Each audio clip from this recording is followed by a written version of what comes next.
Hi friends, లోకంలో ఒక నానుడు ఉంది కదా, చనువిస్తే చంకనెక్కిస్తారని.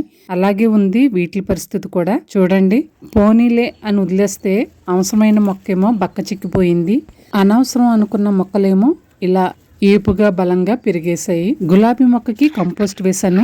కంపోస్ట్ లో ఉన్న విత్తనాలు ఇలా మొక్కలా వచ్చి అసలు మొక్కను పాడు చేస్తున్నాయి. ఇక్కడ చూస్తున్నారు కదా, కంపోస్ట్ లో మామిడి టెంక ఉంది, అది నేను చూసుకోలేదన్నమాట. చూసుకోకపోతే ఇలా మొక్కలా వచ్చేసింది. సరేలే తీద్దామని అనుకుంటూనే ఇంత మొక్క ఎదిగిపోయిందండి. కొంచెం చనిపిస్తే చాలు మనుషులైనా మొక్కలైనా సరే చంకనెక్కిస్తారు.